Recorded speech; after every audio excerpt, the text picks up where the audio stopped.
All right, now I think we really got to stop the talk with Tank Davis and Inoue. Inoue's great. That was a great performance. I was really excited. It was cool to see him get off the canvas. And, you know, after facing his first knockdown in his professional career, giving Nery a 10-8 count in the immediately next round, and then, you know, going on to stop him in the 6th. It was a great fight.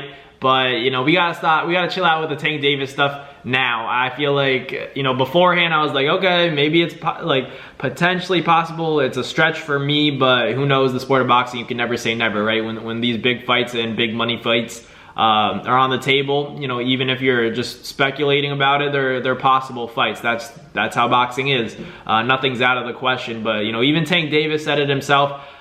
Before this fight took place, I believe he said it, you know, yesterday, but he was talking about Inoue and saying that he doesn't see himself fighting him just because he thinks it's a stretch. And then Leonard Ellerbe, Gervonta Davis's, you know, kind of close advisor, the CEO of Mayweather Promotions, said that it wouldn't be fair to Inoue to fight a guy like Tank. And I would argue, yeah, like why would if you're Inoue, there's too much risk in fighting a guy like Tank, you know, especially after getting dropped by someone in your own weight class. You know, moving up to fight a guy like Tank would be kind of difficult. So if he goes up to 30 and Tank comes down to 30, you know, maybe Tank will be a little bit weaker. Who knows? I just think Tank's a little bit too big for Inoue right now. So if I'm Inoue, I'm staying at the lower weight classes and doing my thing because you got dropped. Let's be real. As exciting as that was, like I was shocked to see you get dropped. I thought you would handle Nery, you know, and be a little bit more dominant. He was definitely dominant, obviously, you know, rounds 2 and on. He did his thing for sure, but to even have that little slip up, you know, you can't afford to do that kind of stuff as a pound for pound number 1,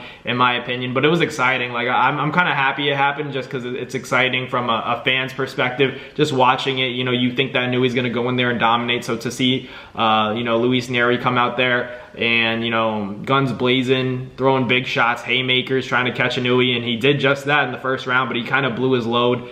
No diddy, and that kind of showed from round 2 on, he had a difficult time keeping up with the pace. His timing became slow, and he started to feel that Inoue power, absorbed a lot of punishment, a lot of clean shots, to the point where he kind of gravitated and drifted away from that game plan. And when you drift away from a game plan in the sport of boxing, guys like Inoue can pick up on it. They pick up on the rhythm, they pick up on the timing. If you guys noticed, Inoue was getting out of the way of every shot that Nery was trying to throw, and there wasn't as much, you know, power behind Nery's shots as the fight progressed. You could see him begin to fatigue, and Inoue just did his thing. You know, he got confidence as the rounds went on, because when he got dropped like that, he didn't like it. So he said, let me get this train back on track. And that's what he did. You know, a lot of fighters have a difficult time doing that, but Inoue did his thing. I'm not here to say that Inoue got exposed, but he did get dropped. So he showed that, you know, despite everything, despite being the monster, you know, he is human. He showed that he is human and that he can be vulnerable. He's not a superhero. He is a specimen, but he's not a superhero. He's a different breed, but he is human. So Inoue did get dropped. It was an interesting fight.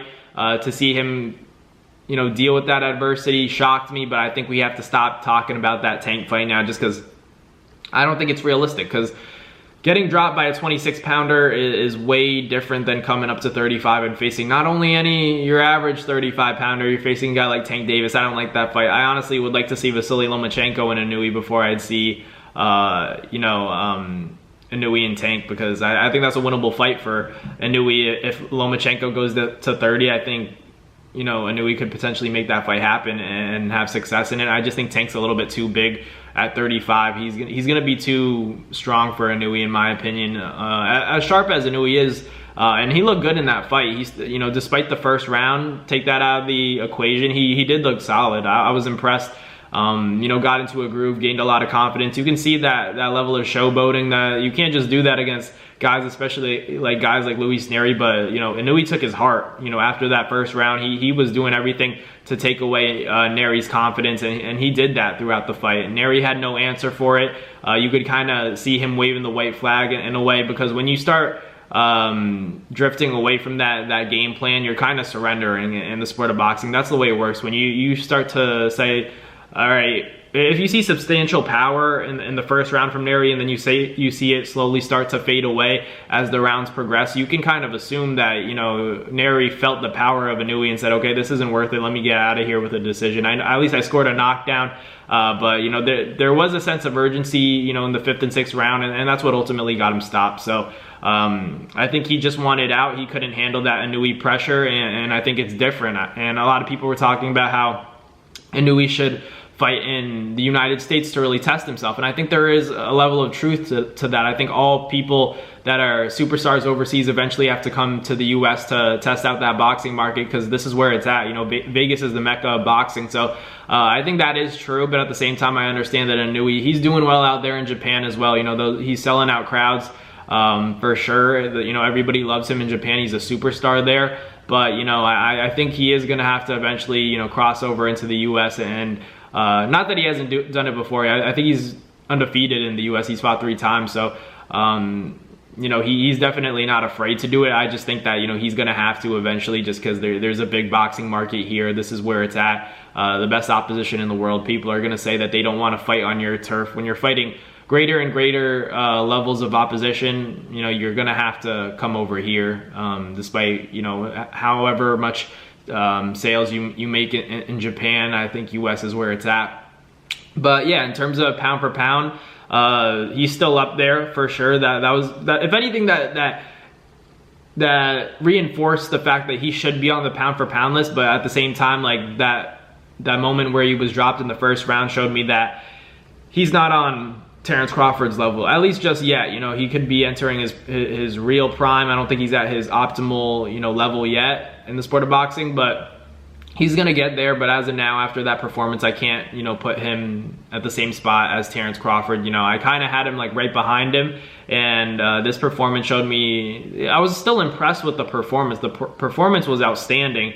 You know, taking into account that he faced adversity in terms of being dropped for the first time in his career, but still, I can't give it to him. I can't give him the #1 pound for pound fighter in the world. Maybe he's the most exciting fighter. He could be, you know, but there's also Terence Crawford, there's Tank Davis. There are a lot of exciting fighters. Those are my top 3 most exciting fighters. You could throw David Benavidez in there. Very exciting. Boots Ennis. There's a lot of exciting fighters in the sport of boxing. Ryan Garcia, PEDs or not, you know, I still think he's a very exciting fighter for the sport of boxing. We got a lot of talent in the sport right now. Boxing's on a roll, and, you know, and we just added to that by putting on that stoppage win in the 6th round against a credible opponent in Nery, former world champion. Just could not handle the heat that the monster was bringing. Inoue's a different breed, but at the same time, I got to keep him under Terence Crawford, at least after that performance. And I think we have to chill out with the Tank Davis fight for Inoue, because I just think that, you know, Tank's too big right now. And even Tank said it.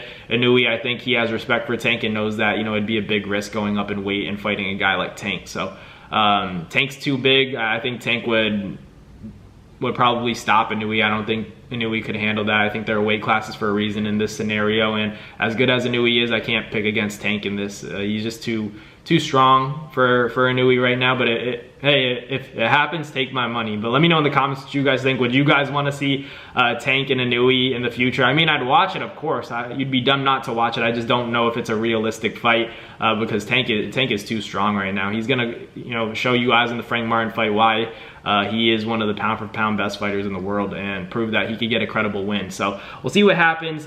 Tank Davis, Inoue, do you guys want to see it? Yes or no? Let me know in the comments. But thank you guys for watching. Like, comment, and subscribe, and I'll catch you guys on the next video. Peace! That's gonna do it for another NASFight Media video, guys. Thank you guys so much for watching. It's been your boy Matt Nabong with another video. Hope you guys enjoyed it all. Thank you guys for the constant support. Salute to y'all always. It's been your boy.